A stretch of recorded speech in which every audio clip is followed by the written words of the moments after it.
Hello, welcome to Scott's Odyssey. Today we find ourselves meandering along a well-paved trail in the town formerly known as Mineral Point, and we happen upon an unimpressive 901-foot tunnel. That is, until you realize that this was the very first train tunnel built in the United States. Welcome to the location for the Staple Bend Tunnel. See you in a minute.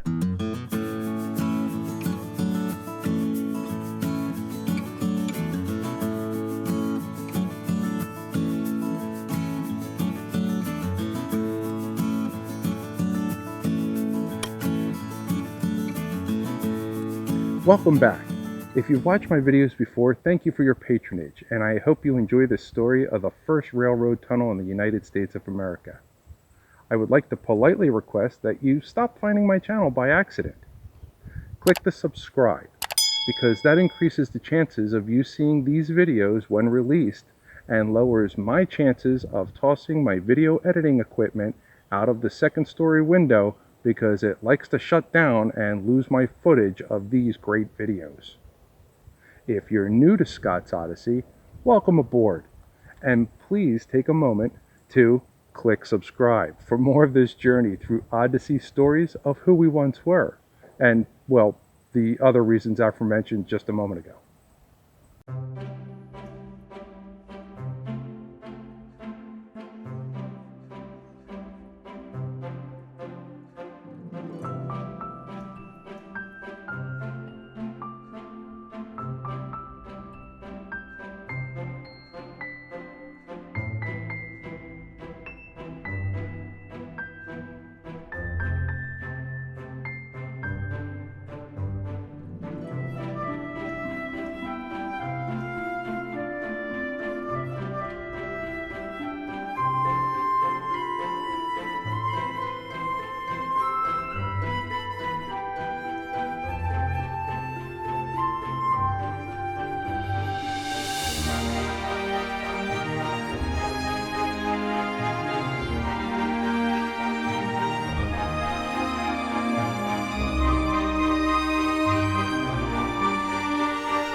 During the time of the canal and railroad building, not all mountains in the Allegheny could be overcome by a portage put in place by the canal system, and this particular mountain in Mineral Point was one of them. What's that? A portage? A portage is a system of logs or rails and ropes with pulleys used to carry a boat or the cargo of the boat between two navigable waterways. This area of Pennsylvania, known as the Allegheny Portage Railroad, is a site where Pennsylvania canals were interconnected over mountains by the introduction of portage systems that went over the actual Allegheny Mountains. These portage were typically a series of rails with a stationary locomotive steam engine at the top of a hill that pulled the cargo up the hill and lowered it down the other side where it could be loaded back onto another barge. When the locomotives became self-propelling, the use of the canals and the portage systems started to wane, and the need for cutting bedrock tunnels through the mountains became the preferred method of rail travel. The very first tunnel cut through bedrock in order to deliver goods was the Golden Link Tunnel, called the Union Canal Tunnel, in 1828, and we'll take a visit to that location all in due time. But in 1829, it was much more cost-effective and easier to build a portage than it was to cut a hole through bedrock.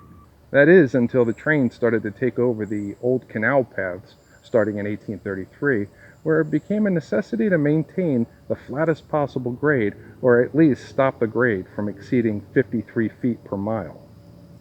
This site is one of those locations where Meeting the grade was not going to happen, and the use of a portage was not a viable option, so we cut a tunnel out of the bedrock.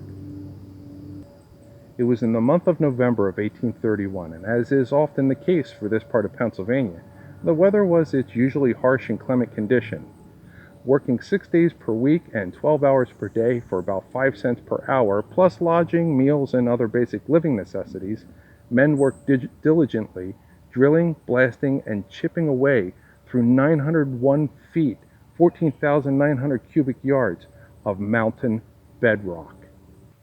A typical three-man team would drill 10 1-inch wide, 36-inch deep holes at a rate of 3 hours per hole and fill it with a pound of densely packed black powder wrapped in paper. Tamp it down, push a long needle through it, add a long fuse, blow the hole, and muck the tunnel of debris once the dust settled. A 36-inch blasted hole would only produce about 18 inches of broken material, meaning that in a typical day only 18 inches of depth into the mountain was gained per day. Because of this, the tunnel was being blasted from both sides at the same time. So on a good day, the workers gained 36 total inches or 3 feet per day. That means if everything stayed on track and on time with no major issues, the tunnel would be completely blasted all the way through in about 1.5 months. But that's not how it played out. Due to the harshness of the weather and the perpetual loss and retraining of new laborers, it took 1 year and 1 month of work to finally reach the breakthrough day of December 21st, 1832. The work was so difficult that on the day the final wall separating both halves of the tunnel was blasted through, there was an entire week of celebrations, toasts, speeches, and the like. The final parts of excavation and finishing, the cleaning, leveling, flattening, and surfacing of the tunnel, along with a complete cut stone inner liner built in a Roman revival style, complete with a fancy Doric pilaster on each entrance, was completed in April of 1833. The total cost of building this tunnel was $37,498.85, where just under half of the price tag was in building the fancy Doric pilasters at each entrance. At this time period, the travel of goods between the east and west started on Conestoga wagon, which was a 4-week trip from Philadelphia to Pittsburgh. And then it became a 5-day canal trip with 1 day spent in the Allegheny Portage rails, and the addition of the staple bend cut out an entire day to make it a 4-day canal trip from Philadelphia to Pittsburgh, ultimately being a financially crippling black hole due to the cost of canal repairs compared to the Erie and New York canal system, which were retaining all of their high volume clients. And it ended up with the completion of the Pennsylvania Railroad's Horseshoe Curve, turning it into a 13-hour rail run. Let me know in the comments below if you know of stories and locations such as the historic first train tunnel of the United States of America. My research is limited only by the information that people don't share openly. Help me break that barrier, and let's share the history and culture of who we once were. This tunnel, by and far, was one of the greatest achievements of the Allegheny Portage Railroad's engineering accomplishments, and set a new standard for the incoming Pennsylvania Railroad, who consequently purchased all of the Pennsylvania main line canals and all of the Allegheny Portage Railroad system in 1857.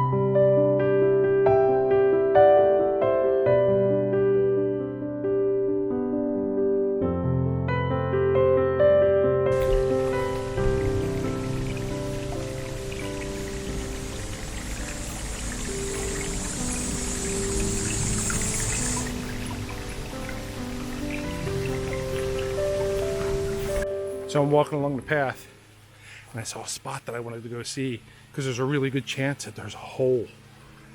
Let me flip the camera around. Coming over here.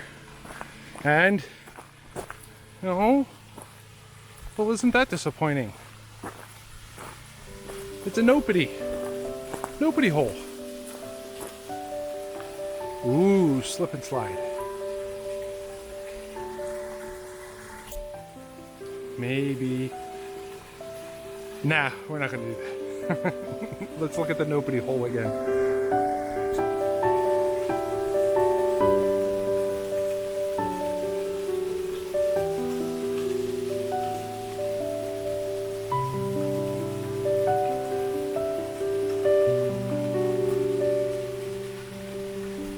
If you know the reason for the color, leave a comment below. Tell me why we got those colors at the nopity hole. Here's from the top of the nopity hole.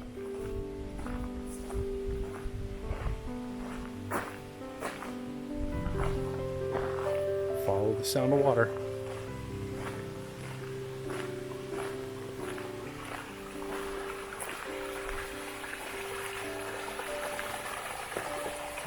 Pennsylvania waterfalls, they're everywhere. Okay, got another nopity hole. Let's see if this one's also nopity. There's a trail.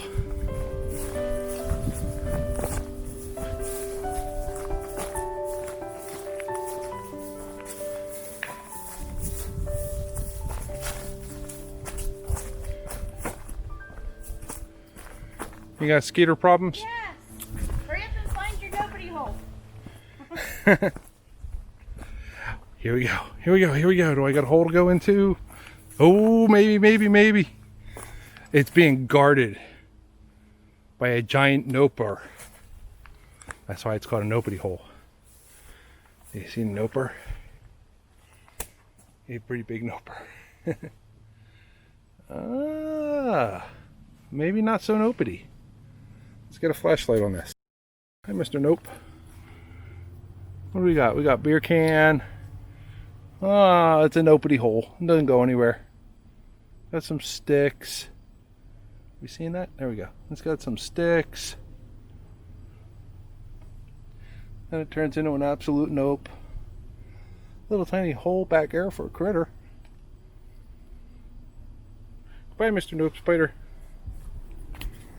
Oddly enough, upon the purchase of the Allegheny Portage Railroad by the Pennsylvania Railroad, the Staple Bend Tunnel was immediately dismantled and no longer used, taking on the purpose of being a shortcut along the horse and carriage routes up until the Johnstown flood of 1889, when the amount of flood damage made the entire area a bit unsafe. In 1907, the east entrance was taken apart and the Doric pilasters were used in the construction of a new building. That building and its location are, to this day, unknown. Although, stories are told that this location continued to be used by locals as a place to visit and explore, as well as a place for courting until 1940s. In 1994, the site became a National Historic Landmark, and in 2001 became part of the Allegheny Portage Railroad National Historic Park, even though it's over 31 miles away from the actual park itself. You know what sound I'd like to be able to make? I'll make that Scooby-Doo sound.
To this day, the origin of the name Staple Bend is still unknown, but the National Park Services still have name origin research as part of their Long Range Interpretive Plan, or LRIP.